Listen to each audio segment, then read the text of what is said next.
네, 안녕하세요. 지난 시간에 우리가 자료를 요약하는 방법을 설명하기 위해서 자료를 이제 그 형태에 따라서 구분을 했었습니다. 즉, 범주형 자료와 수치형 자료로 이제 구분을 했었고요. 물론 조금 더 세분해서 범주형 자료는 명목형 그리고 순위형 자료로 구분을 했었고, 수치형 자료는 연속형, 이산형으로 이제 구분을 했었습니다.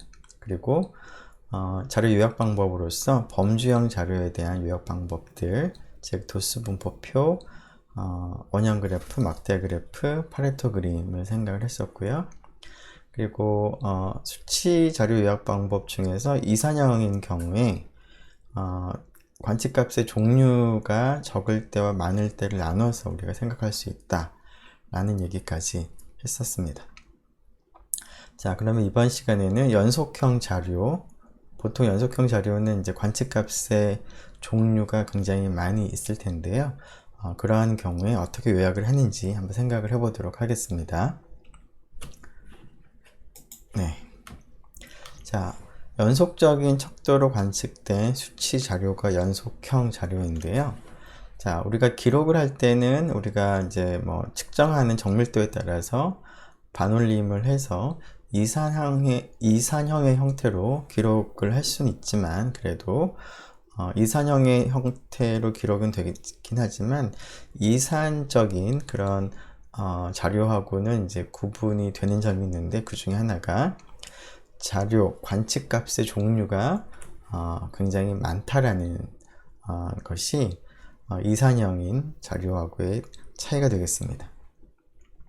자, 이러한 연속형 자료에 대해서는 점도표, 도수 분포표, 히스토그램, 도수 다각형 혹은 상대 도수 다각형, 줄기 잎 그림 등을 통해서 요약하는 방법을 살펴보도록 하겠습니다. 물론 도수 분포표라고 하는 것은 앞에서 범주형 자료를 요약할 때도 등장했던 방법인데요.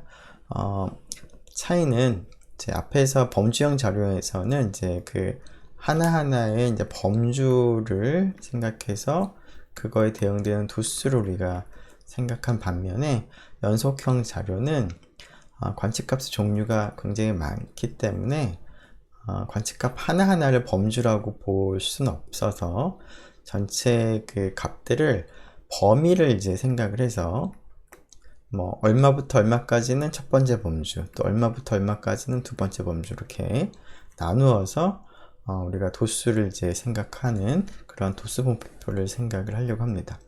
이렇게 하나하나 나누어진 부분을 우리가 앞으로 계급이라는 표현을 쓸 텐데요.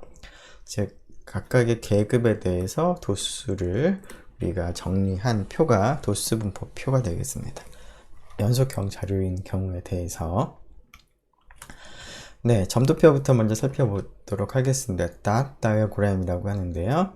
자, 이그젬플 하나를 먼저 보면 어떻게 그림을 그릴 수 있는지 금방 알 수가 있을 것 같습니다.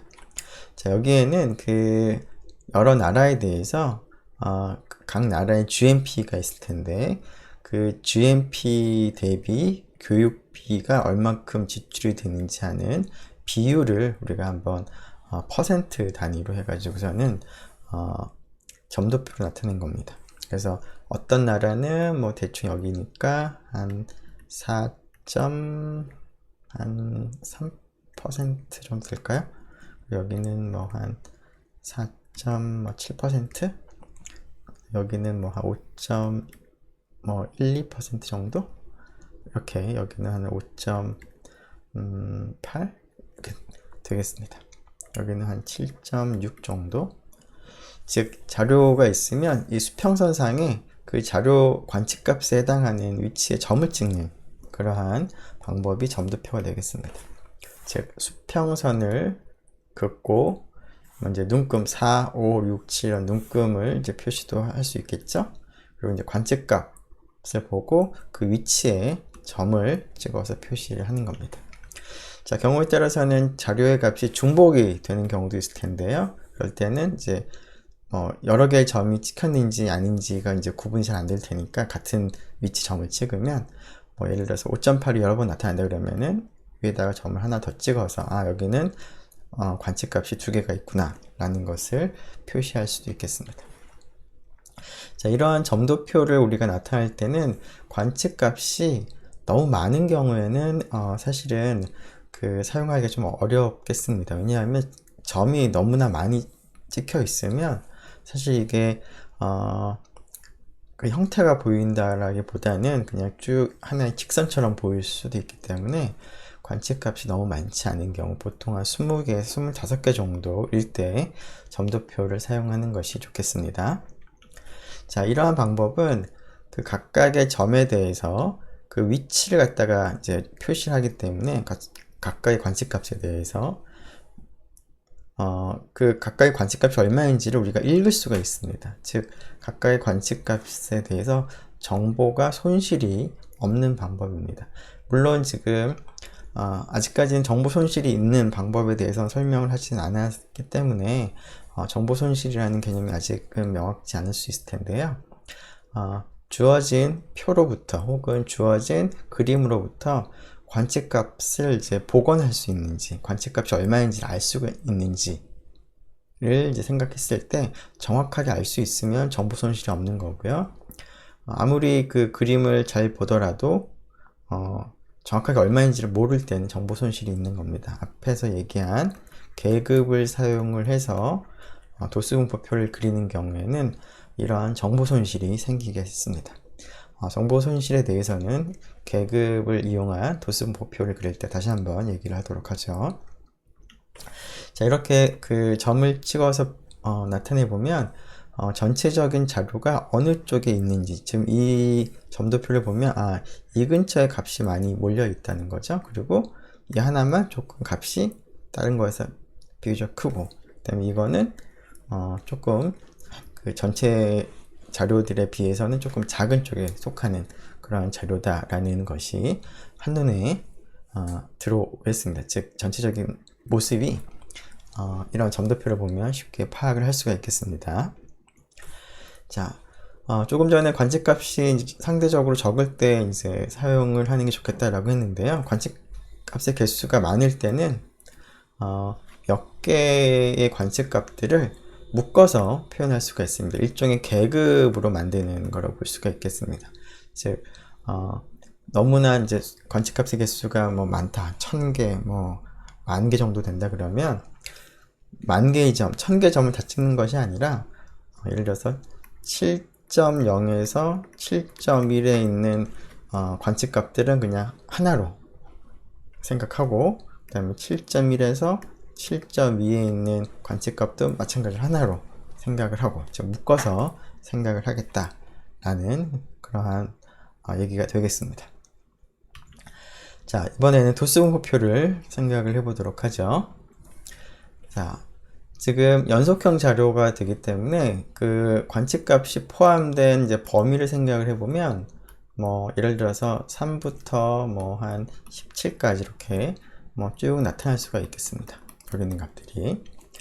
자, 그런데 뭐 5.1도 나타날 수 있고 뭐 6.8도 나타날 수 있고 임의의 값들이 굉장히 많이 나타날 수가 있기 때문에 관측값 하나하나를 범주로 지금 생각하기에는 힘들기 때문에 이 전체 그 값이 나타나는 범위를 몇 개의 구간으로 쪼갭니다. 색깔을 조금 바꿔서 그림을 그려보죠.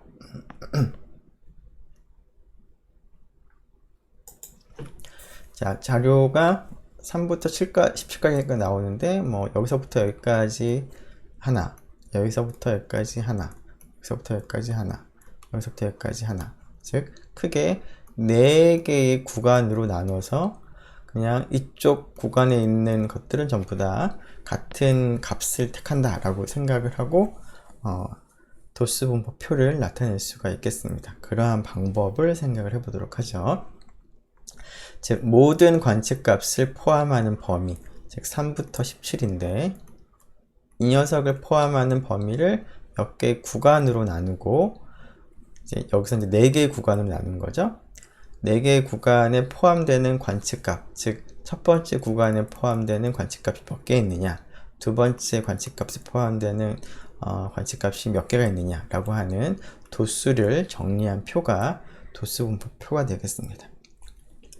자, 이때 몇 개 구간으로 나눠서 할 텐데요. 나누어진 각 부분을 우리가 계급이라는 말을 쓰겠습니다. 즉 얘가 계급이고 얘도 계급, 얘도 계급, 얘도 계급이죠. 근데 각각의 계급을 보면 얼마부터 얼마까지 범위가 있죠. 즉 각 계급에 포함되는 값의 범위를 계급 구간, 인터벌이라는 표현을 쓰겠습니다. 이 지금 예제 같은 경우는 예를 들어서 2에서 4까지, 그러니까 첫 번째 계급이니까 계급 구간은 2에서부터 4까지 되겠죠. 2에서부터 4까지. 자, 각각의 계급에 대해서 계급 구간이 정해져 있을 거고, 그런 계급 구간의 길이, 크기를 계급 구간의 폭이라고 부르도록 하겠습니다. 자, 도수 분포표를 계급으로 나누어서 작성하는 방법을 한번 정리를 해보면, 처음에 자료가 어떤 범위에 있는지를 먼저 살펴봐야 되겠습니다. 일반적으로 우리가 자료의 범위라고 하는 개념은 최대값과 최소값의 차이를 범위라고 부릅니다. 즉 가장 작은 값이 3이고 가장 큰 값이 17이면 범위는 range는 17 빼기 3으로써 14가 됩니다. 자, 그래서 전체 범위를 먼저 계산을 하고요. 그런 다음에 지금 계급의 개수를 어느 정도 정합니다. 지금은 4개로 정한 건데요. 자, 일단은 계급의 개수를 어떻게 정하느냐는 다음에 다시 또 얘기를 할 기회가 있을 것 같은데, 일단 계급의 개수를 너무 크지도 작지도 않게 한 5개에서 15개로 적당히 개수를 먼저 정합니다. 그리고 나서 그러면 이 전체 3하고 17 사이를 4개의 계급으로 지금 나누려고 하니까 하나하나의 계급의 폭은 어떻게 하는 게 좋을까 생각하기 위해서 지금 14니까 14 나누기 4를 계산해 봅니다. 그러면 이게 대충 얼마쯤 나오나요? 4, 3, 10이니까 3.4, 3, 12 3.5가 되나요? 네, 맞는 것 같네요. 자, 그래서 3부터 17 사이를 4개의 계급으로 쪼갠다면 계급 하나가 3.5만큼 길이가 되도록 하면 좋은데, 길이가 3.5가 되도록 한다는 얘기는 뭐냐면 3부터 17까지를, 자, 3이 끝점에 오고 그 다음에 여기가 이제 6.5가 되겠죠. 첫 번째 계급의 시작점이 3, 첫 번째 계급의 끝점이 6.5. 그런 식으로 하다 보면은 4개, 지금 그림 좀 이상한데, 동일한 간격으로 3.5 간격으로 이렇게 4개의 계급을 나누면 3부터 17까지 정확하게 다 커버가 가능하겠죠. 근데 이렇게 하질 않고요. 첫 번째 계급의 시작점을 가장 작은 최소값을 우리가 삼지 않고 그것을 포함하도록 조금 더 넓다랗게 잡습니다. 자, 그렇게 하기 위해서는 이 나온 값보다 조금 크게 잡습니다. 그래서 3.5보다 좀 크게 한 4로 잡겠습니다. 즉 계급은 4개, 그 다음에 각각의 계급의 폭은 4. 그러니까 계급만 보면은 첫 번째 계급의 길이 폭도 4, 두 번째 계급의 폭도 4, 세 번째, 네 번째 전부 다 4가 되겠죠. 그러면 계급의 길이 총합은 16이 됩니다.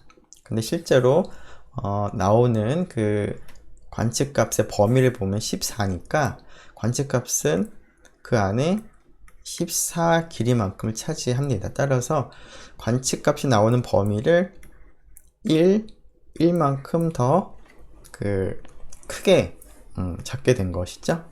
자, 이렇게 되도록 우리가 계급의 개수를 나눈 값을 계산한 다음에 그것보다 조금 큰 값을 계급 구간의 폭으로 정하겠습니다. 지금 방금 4를 정한 것처럼. 자, 그런 다음에 계급 구간의 개수와 계급 구간의 폭을 정했으므로 결국 각각의 계급 구간을 정하면 될 텐데요. 계급 구간을 정한다는 얘기는 결국 첫 번째 계급을 어디서부터 출발할 것인지만 정하면 되겠습니다.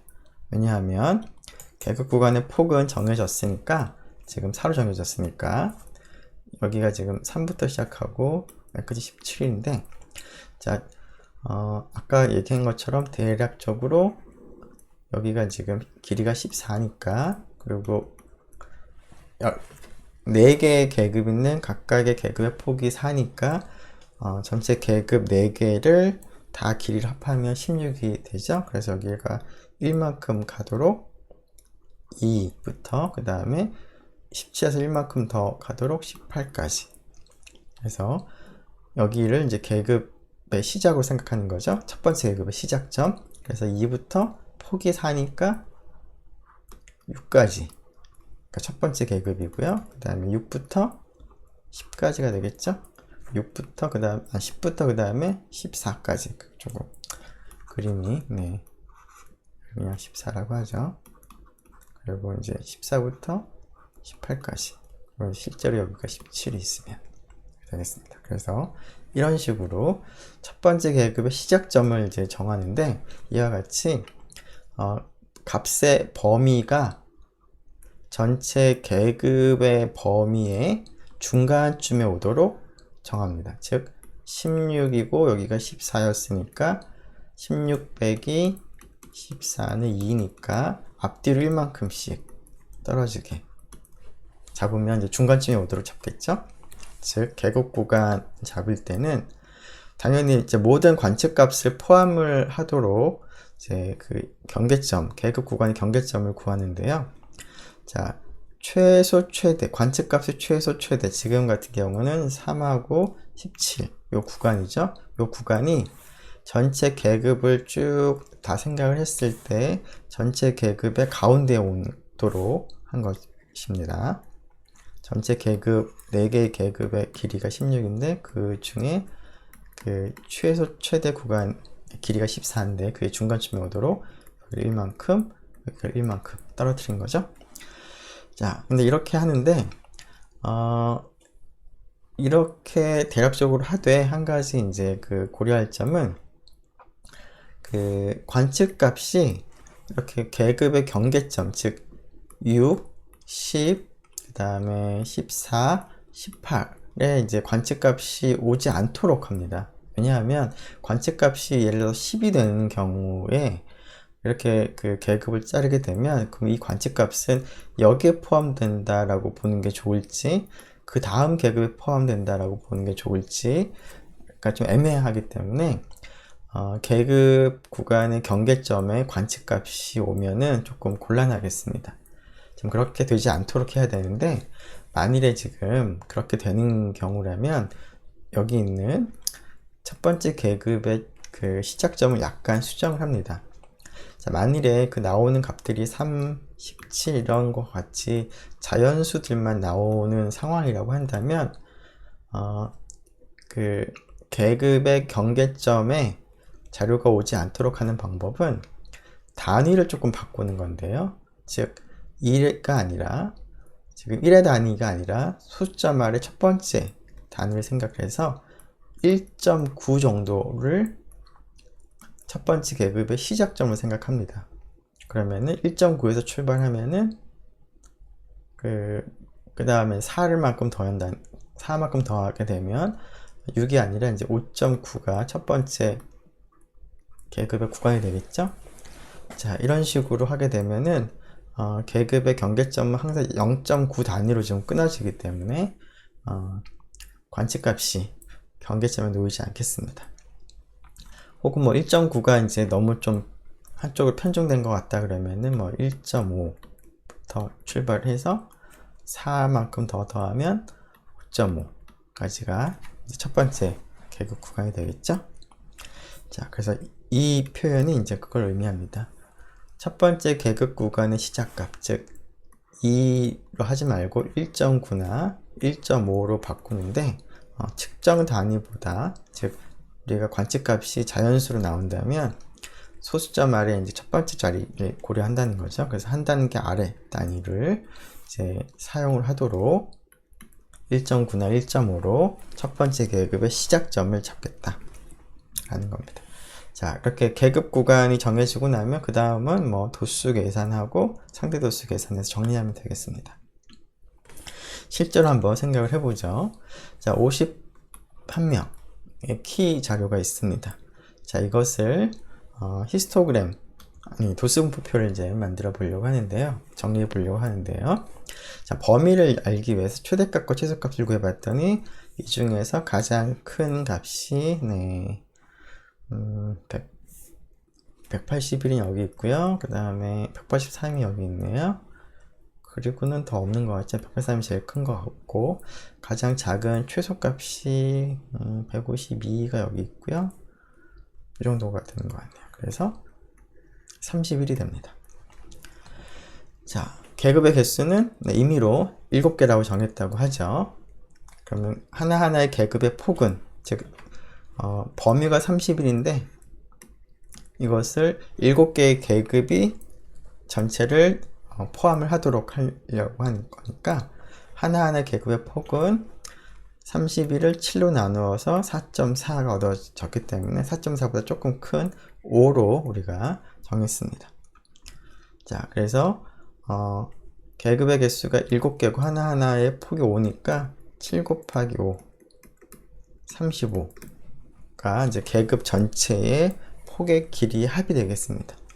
그러면은 31에 비해서 앞쪽에 2만큼, 뒤쪽에 2만큼 띄워서 그 계급의 그 시작점, 끝점을 정하게 된다면 대략적으로 내가 원하는 관측값의 최대 최소가 중간쯤에 오도록 할 수가 있겠죠.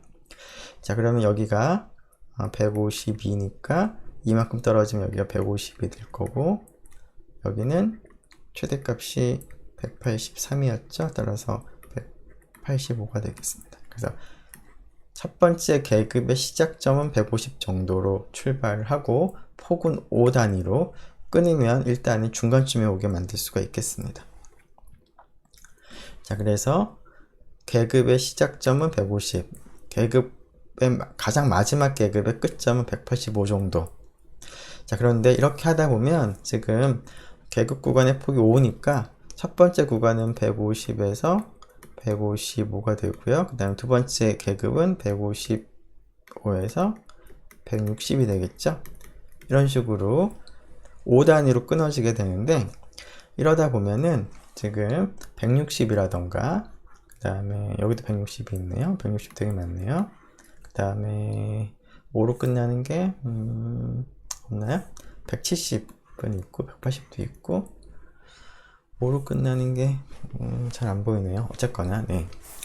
그럼 이런 자료들이 이제 그 계급의 끝점, 경계점에 포함이 되겠죠. 그래서 그런 것들은 피하면 좋을 것 같으니까 150을 보면 그 단위를 조금 다르게 하기 위해서 여기 있는 관측값은 전부 다 1의 단위까지만 있습니다. 그래서 소수점말의 첫 번째 그 단위까지 생각을 하면 150 대신에 149.5를 생각을 하는 것이 좋을 것 같습니다.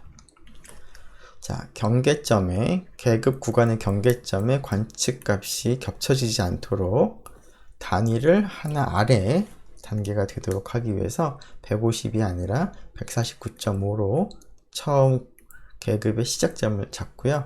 폭은 5로 정했으니까 154.5가 첫 번째 계급의 끝점이 되겠습니다. 자, 이런 식으로 계급을 정하면 될 것 같고요. 계급 구간을 정할 수가 있겠습니다. 자, 그러한 방법으로 계급 구간을 정해서 도수, 상대 도수를 정리하면 다음과 같은 도수 분포표를 얻을 수가 있습니다. 자, 근데 이러한 도수 분포표를 정리하고 나면 정보 손실이라는 입장에서 정보가 조금 손실이 됐는지 아닌지를 한번 생각을 해보죠. 원래 있던 자료로부터, 여기 있는 자료죠. 이 자료는 내가 이제 만들 수 있지만 원래 자료가 없고 이 도수 분포표로부터 원래 자료를 복원할 수 있을까요? 없을까요? 네, 없습니다. 자, 첫 번째 계급 구간에 관측값이 하나가 있다는 건 압니다. 그런데 그 하나의 관측값이 149.5인지 150인지 151인지 얼마인지 알 수가 없죠. 정확한 값은 모르고 요 구간 어디엔가 있다라는 것밖에 모릅니다. 즉 앞에서 최소값은 153이었나요? 네, 152. 네. 152였는데요. 152라는 이 그 관측값이 정보가 없어져서 152라는 건 없어지고 149.5와 154.5 어딘가 라는 걸로 정보가 줄어든 거죠. 이러한 이제 정보 손실이 있겠습니다. 다른 계급에서도 마찬가지가 되겠습니다. 자, 그래서 이러한 그 도수 분포표는 이제 정보 손실이 있는 방법이죠. 자, 이러한 이제 도수 분포표를 이제 정리하고 나면 처음에 있던 이 자료만을 이제 보고서는 도대체 키가 어떻게 분포가 되어 있는지 알아보기가 쉽지가 않은데, 한눈에 알아보기가 쉽지 않은데, 이걸 보고 나니 도수 분포표를 이제 정리하고 나면 상대 도수를 보니까 여기가 뭐 27%, 28%, 여기도 한 23%. 그래서 여기하고 여기 합치면 대략 뭐 전체 50% 가량 되죠, 그죠? 즉, 세 번째 계급과 다섯 번째 계급의 전체 51명에 대해서 반 이상이 세 번째, 다섯 번째 계급에 몰려 있다라는 것을 알 수가 있습니다. 즉, 많은 학생들이 159.5와 164.5 사이에 있고 또 다른 또 많은 학생들이 169.5와 174.5 사이에 있다라는 그러한 정보를 우리가 한눈에 알 수 있는 장점이 있겠습니다. 자, 조금 전에 우리가 그 도수 분포표를 이제 그리기 위해서 범위를 이제 고려하고 그 다음에 하는 일이 계급의 개수를 정한다 라고 했습니다. 자, 계급의 개수는 뭐 정확하게 얼마로 정할지는 모르겠지만 대략 뭐 한 5개에서 15개 사이에서 적당히 정한다 라고 하고서는 우리가 얘기를 했었는데요. 자, 계급의 개수를 어떻게 정해야 되는지 하는 것을 한번 생각을 해보려고 합니다. 자, 5개에서 15개 정도로 정하되 딱 하나의 답이 있는 것은 아니고요. 자료에 따라서 달라질 수 있는데 그 개수를 조정해 가면서 도수분포표를 갖다가 이제 작성해 보고 그 도수분포표가 그 자료의 전체적인 경향을 잘 드러내는지 경향이 잘 드러나는지 안 드러나는지를 한번 살펴봅니다. 그래서 5, 7, 10 이렇게 바꿔가면서 이렇게 작성해보고 그 중에서 가장 적절하게 전체 자료의 경향이 잘 드러내는 그 값을 우리가 원하는 계급의 개수를 정합니다.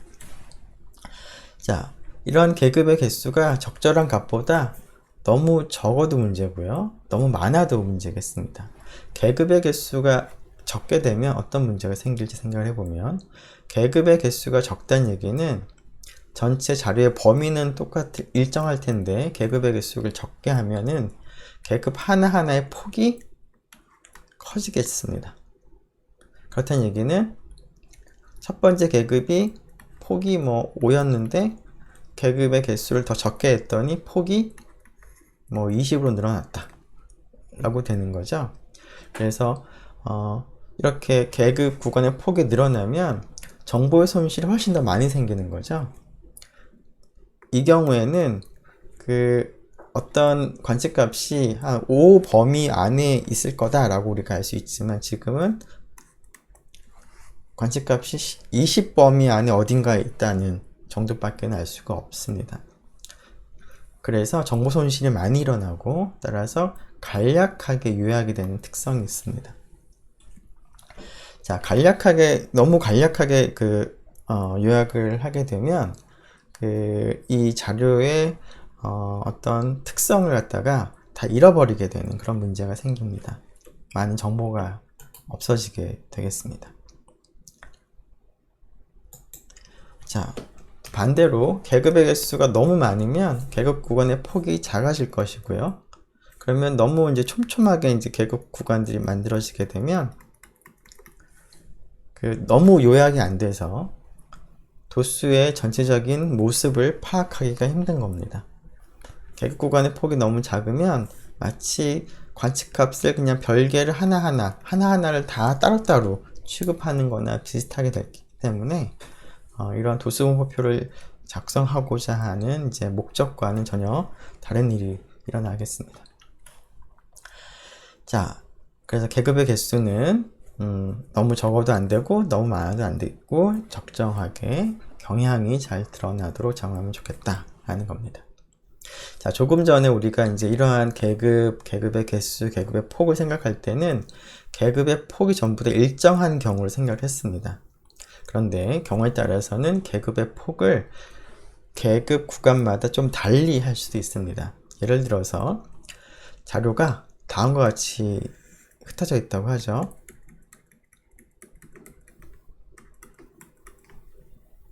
이렇게 흩어져 있다고 합시다. 자, 이제 여기에는 자료가 촘촘하게 있는데 이쪽은 자료가 좀 띄엄띄엄 나타난다. 이럴 때 그 맨 처음부터 맨 마지막까지를 일정한 계급 폭으로 한다기보다는 계급이 좀 밀집해 있는 곳에는 조금 계급의 폭을 작게 하고 그 다음에는 계급의 폭을 조금 넓게 뭐 이런 식으로 잡으면 좋겠다라는 겁니다.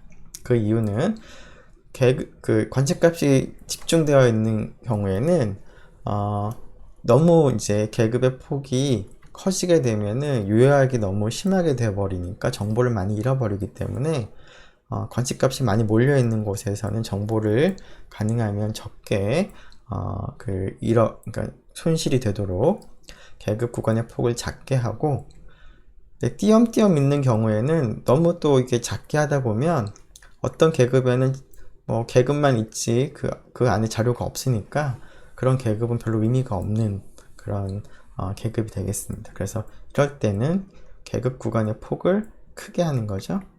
여기는 작게 하고요. 뭐 예를 들어 소득 자료를 보면은 그 상위 소득은 이제 뭐 굉장히 이제 값이 크게 나타날 텐데 그렇게 많지는 않을 거고 뭐 중위 소득은 좀 빽빽하게 나타나고 뭐 이런 형태가 있기 때문에 그 관측값의 형태에 따라서 계급 구간의 폭을 달리 하는 것도 좋겠습니다. 자, 다른 말로 하면 자, 우리가 계급을 나눌 때 전부 다 동일하게 계급 구간의 폭을 할 필요는 없고 동일하지 않도록 계급 구간의 폭을 달리 할 수 있다. 그렇게 하면 빽빽한 부분에서는 정보를 더 많이 포함을 시킬 수가 있고 그 다음에 관측값이 드문드문 나타나는 곳에서는 분포의 상태를 좀 더 잘 요약을 할 수가 있는 그런 장점이 있겠습니다. 자, 지금 방금 설명한 도수분포표는 표로 정리를 하다 보니까 한눈으로 알아보기가 쉽지가 않은데요. 자, 한눈으로 알아보기 쉽도록 우리가 그림으로 요약을 하는 방법인 히스토그램을 생각을 해보도록 하겠습니다. 자, 히스토그램은 막대 그래프처럼 그린다라고 생각을 하면 될 것 같은데요. 한 가지 차이점은 도수분포표로부터 막대 그래프처럼 그리되 전체 막대의 넓이의 합이 1이 되도록 그린다라는 것만 기억을 하면 되겠습니다. 자, 그러면 조금 전에 그 계급을 나누는 경우를 생각을 해보면 어떻게 하면은 이제 그 막대 넓이 합이 1이 되도록 할 수 있을까 생각을 해보겠습니다. 자, 그냥 편의상 이렇게 하죠. 뭐 0부터 5까지가 첫 번째 계급이고요. 5부터 그 다음에 10까지가 두 번째 계급, 그 다음에 10부터 15까지가 세 번째 계급이라고 하고요. 자, 그 첫 번째 계급의 도수가 뭐 3개, 그 다음에 여기는 6개, 여기는 다시 3개라고 하죠. 자, 그러면은 막대를 그릴 때 지금 이렇게 이제 막대를 뭐 3개, 6개, 3개 이렇게 그림을 이제 그리고 싶은데 이 막대 넓이 합이 1이 되도록 그리고 싶습니다. 자, 따라서 높이를 그냥 도수로 하면 좀 곤란하겠고요. 상대 도수의 개념을 좀 도입을 해야 될 것 같습니다. 자, 전체가 12개죠? 12개 중에서 3개니까 4분의 1이 되겠죠? 그래서 25%. 여기는 이제 0.5. 여기는 0.25죠?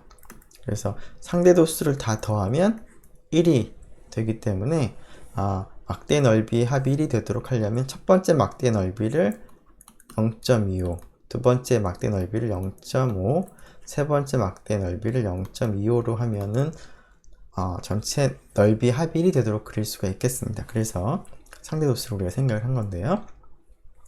자, 근데 넓이라고 하는 것은 높이하고 이 가로의 길이를 갖다가 폭을 이제 곱한 값이 넓이가 될 텐데, 지금 폭은 지금 5 단위로 좀 되어 있습니다. 따라서 높이를 얼마로 하면 좋을까요? 높이는 첫 번째는 0.25를 5로 나눠야 되겠죠?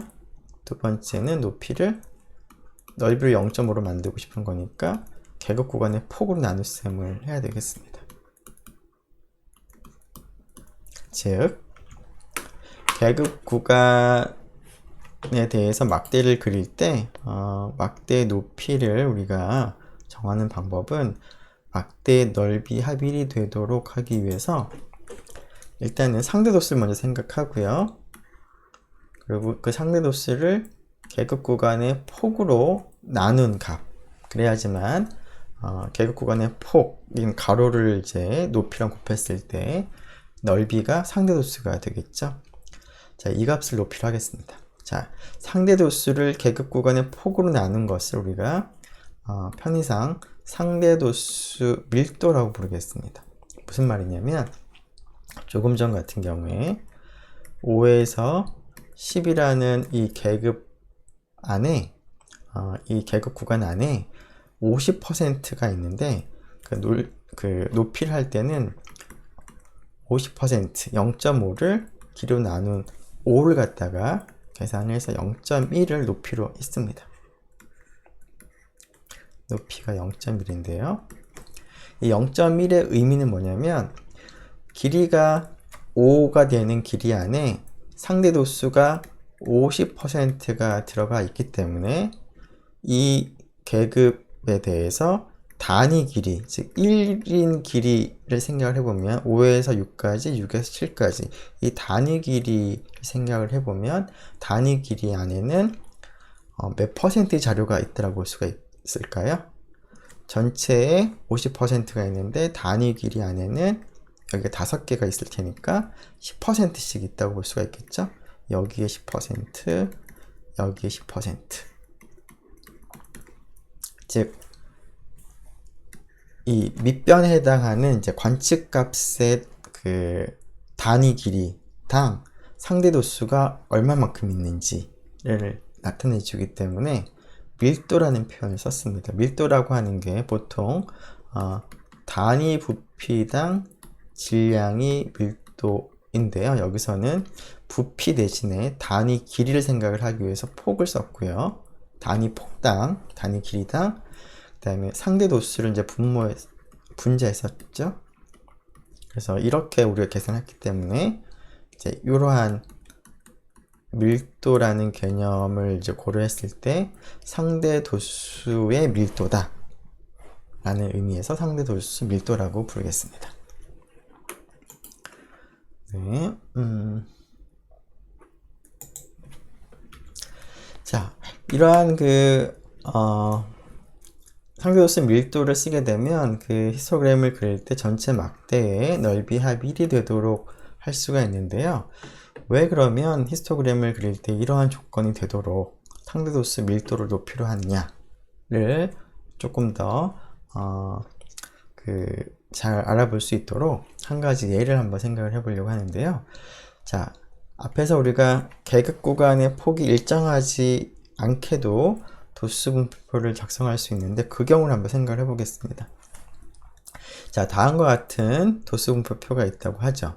첫 번째 계급은 계급 구간의 폭이 20인데 즉 10에서 30까지인데요. 그 다음에 두 번째 계급은 이제 길이가 10밖에 안 됩니다. 계급 구간의 길이가 폭이 지금 다르죠. 근데 도수가 3개, 3개로 똑같습니다. 자, 도수가 3개, 3개로 똑같긴 하지만 첫 번째 계급에 대해서 여기서 단위 길이 하나만을 생각해 봤을 때 이 안에 자료가 얼마만큼 있을까를 생각을 해보면 30하고 40 사이에서 단위 길이를 생각을 해보고 그 단위 길이의 자료가 얼만큼 있을까를 생각해 봤을 때 어떨까요? 자, 3개가 넓게 퍼져 있는 반면에 이쪽은 3개가 좁게 퍼져 있으니까 단위 길이당 그 자료의 개수는, 상대적인 개수는 이쪽이 더 높겠죠. 따라서 뭐 그런 것을 이제 밀도 입장에서 생각을 해본다면 이쪽이 밀도가 반밖에 안 되고 이쪽은 밀도가 위쪽보다 아래쪽이 밀도가 더 2배 정도로 이렇게 더 높은 거죠. 단위 길이당 자료의 개수를 생각을 해본다면. 자, 그래서 만일에 그 높이를 지금처럼 3개, 3개니까 50%, 50% 처럼 상대 도수를 높이로 한다면 아마 이렇게 그림을 그려야 될 텐데요. 이렇게 그림을 그리면 10부터 30까지의 그 관측값이 변화할 때 자료가 0.5로 쭉 일정하게 있구나. 그 다음에 30에서 40 사이에서 관측값이 변할 때도 비슷하게 0.5 정도로 일정하게 있구나. 근데 여기하고 여기 높이가 같은 거니까 여기에서의 그 관측값이 나타나는 도수의 빽빽한 정도나 여기나 비슷할 거라고 생각을 하는 거죠. 자, 그런데 실제로는 이쪽이 그 밀도가 더 적습니다. 같은 길을 생각을 해보면 여기에서 그 관측값이 더 적게 나타납니다. 그래서 이렇게 그림을 그리는 것보다는 이와 같이 그림을 그리면 그러한 실제 상황을 잘 반영을 하는 것이죠. 그래서 왼쪽 그림을 이제 그리게 되면 우리가 해석을 할 수가 있는데 오른쪽처럼 이제 그림을 그리게 되면 우리가 의미한 대로 옳게 해석을 할 수가 있습니다. 그래서 오른쪽처럼 그림을 그리도록 전체 막대의 합이 1이 되도록 높이를 상대 도수 밀도로 이제 그린다 라고 기억을 하면 좋겠습니다. 자, 이러한 이제 상대 도수 밀도를 이제 그리는 또 다른 이제 그러니까 의미가 있는 상황을 생각을 해보면, 자, 여러 개의 히스토그램을 이제 비교하는 경우를 생각을 해봅니다. 히스토그램을 비교할 때. 근데 하나의 자료하고 다른 자료 비교하는 자료가 관측값의 개수가 크게 차이가 나거나 아니면 첫 번째 히스토그램과 두 번째 히스토그램에 대해서 계급 구간의 폭이 서로 다르다 라고 할 때는 뭔가 계급 구간의 폭이 다른 것을 감안을 해야 되는데, 그럴 때는 이러한 상대도수 밀도를 써야지만 그것을 적절하게 고려해서 올바르게 해석을 할 수 있도록 그림을 그릴 수가 있겠습니다. 그래서 이러한 경우를 생각을 해보면 상대도수 밀도를 높이로 하는 것이 올바른 그림을 그리는 방법이라고 볼 수가 있겠습니다. 자, 물론 이제 계급 구간의 폭이 다 동일한 경우에는 뭐 상대도수 밀도를 쓰는 것 대신에 도수나 상대도수를 높이로 해도 크게 뭐 무리는 없기는 하겠습니다. 어차피 폭이 다 동일하기 때문에 상대도수 밀도에서의 크기 차이나 도수 혹은 상대도수에서 크기 차이나 동일한 비율로 늘어나기 때문에 뭐 그런 경우에는 도수 혹은 상대도수를 쓰는 경우도 가능하겠습니다. 자, 히스토그램은 막대 그래프 형태로 지금 그림이 그려지기 때문에 막대 그래프의 장점인 범주 간의 도수 비교가 용이한 장점이 있고요. 그리고 그 계급이 바뀔 때마다 도수가 어떻게 변화하는지 하는 것을 파악하기가 좋습니다. 자, 계급 구간이 달라지면서 도수가 변화하는 그런 경향을 우리가 분포라는 말을 씁니다.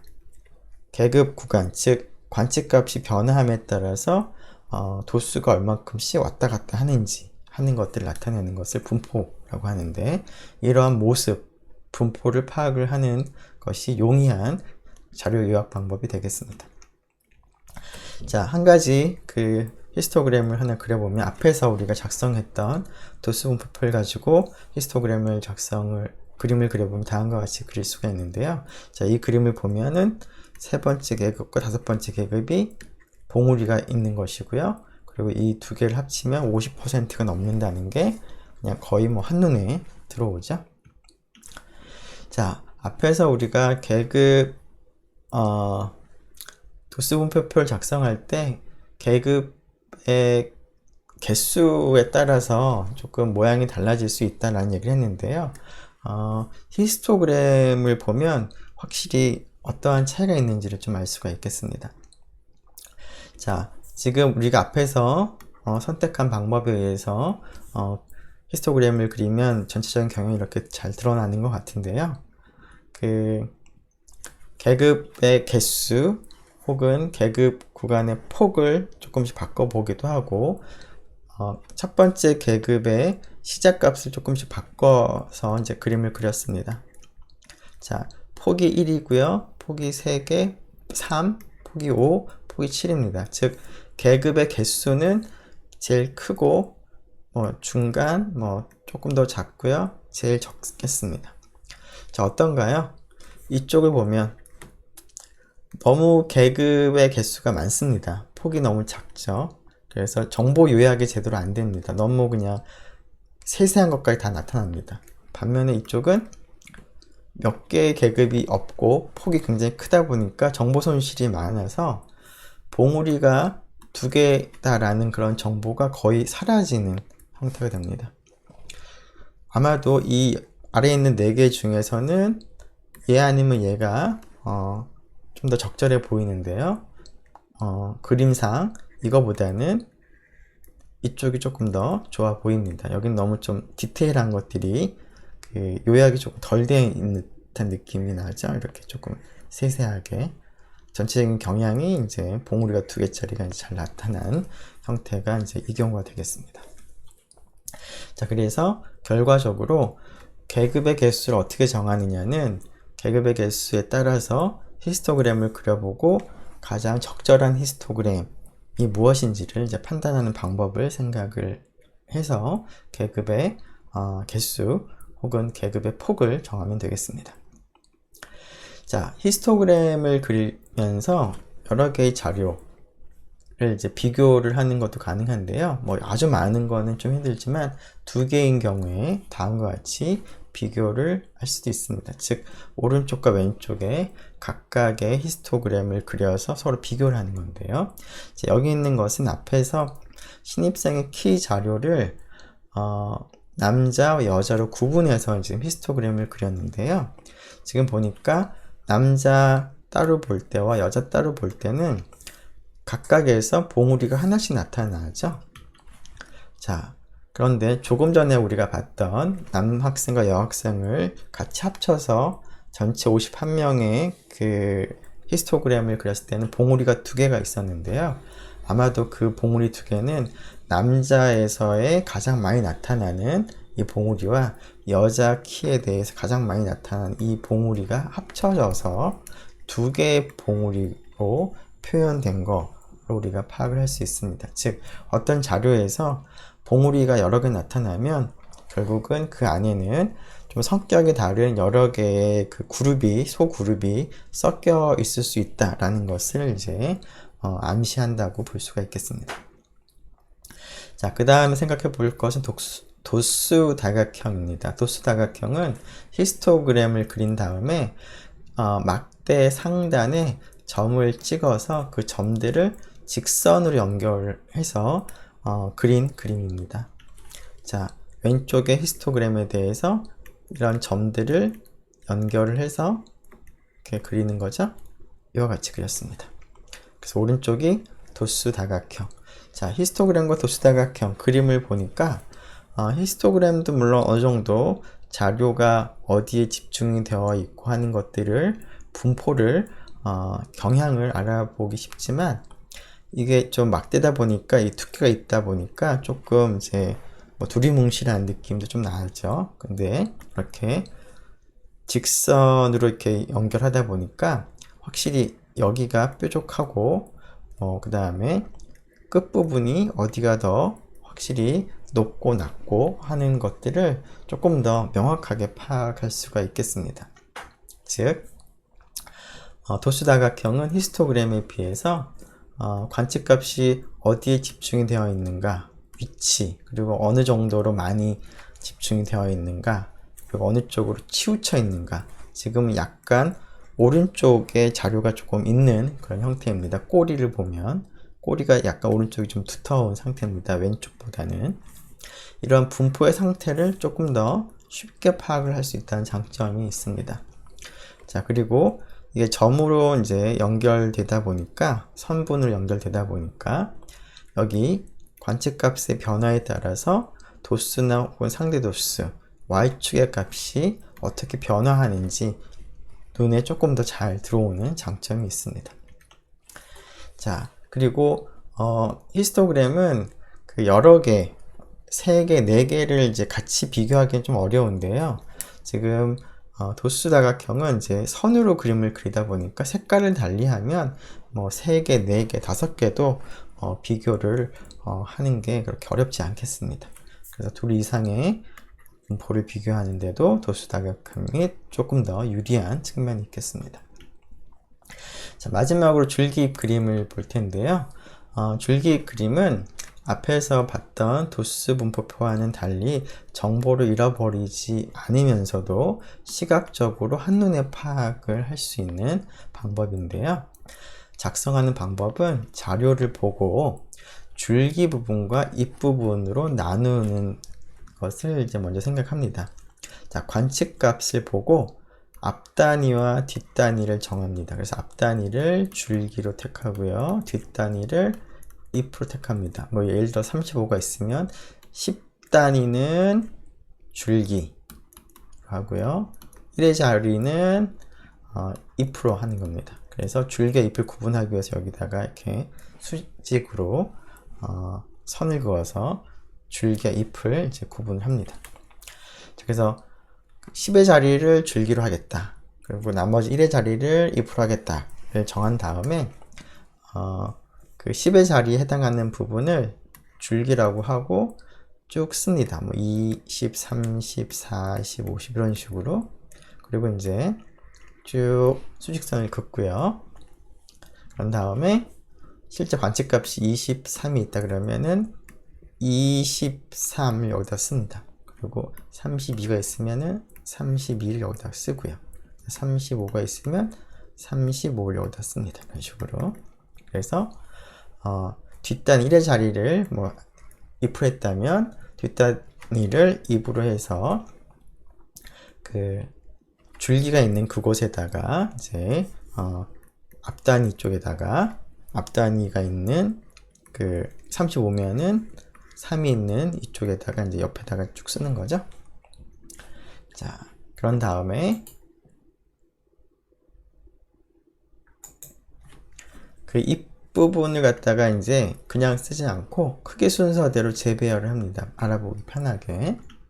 자, 예를 들어서 이러한 자료가 있으면 줄기 그림을 그릴 때 10의 단위 20으로 시작하는 거, 30으로 시작하는 거, 40, 50, 60이 있으니까 줄기를 2, 3, 4, 5, 6 정도로 하고요. 첫 번째 자료는 25니까 여기다 5, 4로 쓰고 24니까 35, 37, 38 이렇게 쭉 쓴 다음에 자, 5, 4 대신에 순서를 바꿔서 4, 5로 쓰고 7, 8은 뭐 순서대로 되어 있으니까 바꾸지 않아도 될 것 같습니다.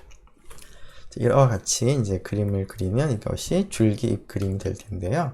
자, 줄기잎 그림은 관측값을 그대로 나타냈기 때문에 정보 손실이 없습니다. 그리고 나서 이 녀석을 갖다가 이렇게 옆으로 놓고 보면은 2, 3, 4, 5, 6 하면은 여기가 4, 5가 있고 5, 7, 8이 있으니까 마치 이걸 막대라고 생각한다면 막대의 길이가 긴 것처럼 숫자들이 여러 개 있으면은 그만큼 자료가 많이 있다는 얘기죠. 그래서 여기 보면 이렇게 있으니까 마치 막대 그래프처럼 보이기도 합니다. 그래서 즉 전체 자료의 모습을 좀 시각적으로도 조금 파악이 가능합니다. 즉 정보 손실이 없으면서 한눈에 알아볼 수 있는 방법이 되겠습니다.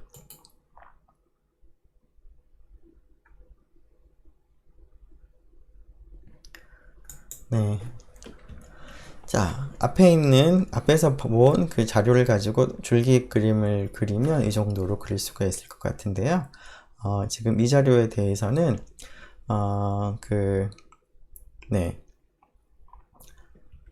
지금, 조금 자료가, 빽빽하게 지금 있는 것 같아서 조금 세분화할 필요가 있을 것 같습니다. 그래서, 줄기 쪽을, 조금, 더 세분화를 하죠. 자, 세분화를 하게 되면, 이런 식으로 150부터 154까지 첫 번째 줄기로 하고요. 155부터 159까지를 두 번째 줄기로 하고, 이런 식으로 세분화를 해서 그리면은 앞에서 본 것처럼 두 개의 봉우리가 보이는 특징이 있습니다. 지금 여기서는 봉우리가 하나밖에 없죠. 그래서 세분화가 가능하다. 분포의 경향이 잘 드러나지 않으면 세분화도 가능하다. 자, 잎을 보면 보통은 이제 한 자리를 하는데 경우에 따라서 잎이 두 자리 이상인 경우가 있습니다. 그래서 지금은 이제 잎이 전부 다 한 자리니까 8889 이렇게 쓰면 158이 첫 번째 관측값, 두 번째 관측값도 158, 세 번째 관측값도 158인데 잎이 이제 두 자리가 되면 예를 들어서 123이다. 그 다음에 129다. 그러면은 23, 29를 갖다 쭉 연결해서 써보면 이게 123인지 그냥 10인지 13인지 이런 게 구분이 잘 안 가겠죠. 그래서 여기를 좀 띄어서 빈칸을 띄어서 쓰면 좋겠다. 그런 얘기입니다. 자, 이러한 줄기 그림 앞에서 얘기한 것처럼 정보 손실이 일어나지 않고, 그 다음에 관측값이 이제 순서대로 배열이 되어 있기 때문에 가장 큰 값, 작은 값, 그리고 세 번째로 큰 값 같은 것들의 위치를 쉽게 우리가 알아볼 수가 있습니다. 순서대로 배열되어 있기 때문에 그렇죠. 그리고 이 숫자가 많이 있으면 마치 이제 도수가 많이 있는 막대라고 생각을 할 수 있기 때문에 히스토그램처럼 보이기도 합니다. 하지만 이제 관측값이 너무 많으면, 아니면 여기가 너무 이렇게 여기는 몰려 있다가 또 여기 데이터가 없다가 그 다음에 또 여기 데이터 나타나는 흩어져 있는 자료에 대해서는 이 줄기 그림이 굉장히 크게 그려지기 때문에 적절한 방법은 아닐 것 같습니다. 자, 세분화한 이러한 그림을 지금 두 줄기 잎 그림이라는 표현을 쓰기도 합니다. 줄기를 갖다 이제 앞뒤로, 그러니까 150이 지금 두 단위로 그러니까 두 개로 되어 있기 때문에. 자, 이러한 줄기 잎 그림을 사용을 해서 두 집단을 비교하는 것도 가능한데요. 이와 같이 이쪽하고 이쪽으로 남자 여자로 이렇게 비교를 하는 것도 가능하겠습니다. 자, 물론 근데 지금 줄기잎 그림은 자료를 갖다가 다 쓰다 보니까 관측값의 개수가 너무 많거나 한쪽은 열 몇 개인데 한쪽은 뭐 천 몇 개다 그러면은 비교하기가 조금 힘들겠습니다. 그래서 관측값의 차이가 심한 경우에는 히스토그램을 그려서 비교하는 것이 좋겠습니다. 자, 지금까지 여러 가지 요약하는 방법들을 봤는데요. 그러한 방법들을 살펴보면서 값이 변화함에 따라서, 관측값이 변화함에 따라서 도수가 어떻게 바뀌는지 하는 그 경향을 우리가 분포라는 말을 썼는데요. 그 분포의 몇 가지 대표적인 예를 한번 살펴보도록 하겠습니다. 첫 번째 대칭형 분포라고 하는 것인데요. 자, 이와 같은 분포나 혹은 이와 같은 봉우리가 두 개인 분포, 혹은 다 높이가 일정한 이런 분포, 균일형이라고 부르는데, 이런 것들이 전부 다 대칭형입니다. 즉 완벽하게 대칭은 아니지만 이렇게 대략적으로 그림을 그려보면 여기를 기준으로서 좌우 대칭이 된다는 거죠. 여기서도 이렇게 생각해보면 얘를 기준으로 완벽한 대칭은 아니지만 이런 대칭이 된다는 겁니다. 균일형은 당연히 대칭이 되는 것 같고요. 좌우로.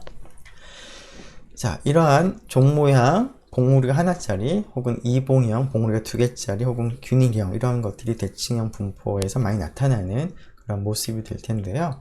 대칭이지 않은 그러한 분포를 편중된 분포라고 얘기를 하는데, 다음과 같이 오른쪽에 조금 집중이 되어 있는 그러한 편중된 분포도 가능할 텐데요. 자, 이런 분포를 가리키는 말로서 오른쪽으로 편중되어 있다 라는 말을 쓰기도 하고, 꼬리가 길게 왼쪽으로 이렇게 길게 늘어지고 있다라는 의미에서 왼쪽 긴 꼬리 분포라고도 부릅니다. 근데 영어 표현에서는 이제 꼬리가 왼쪽이긴 하지만 그 영어 표현에서는 skew to the left라고 합니다. 그러니까 지금 그러니까 그 skew라는 표현이 이제 편중이라는 표현처럼 해석을 하긴 쉬운데요.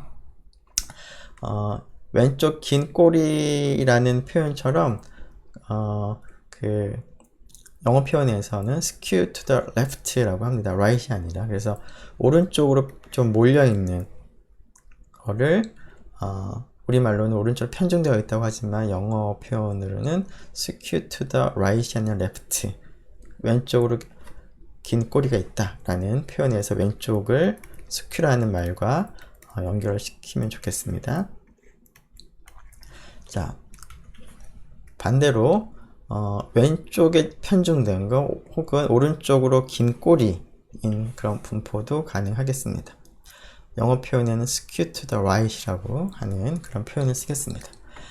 네, 한 10분 정도 지났는데, 이렇게 해서 그 2장에 있는 내용을 마무리하도록 하고요. RStudi오를 가지고 실제로 요약하는 방법은 다음 시간에 살펴보도록 하겠습니다.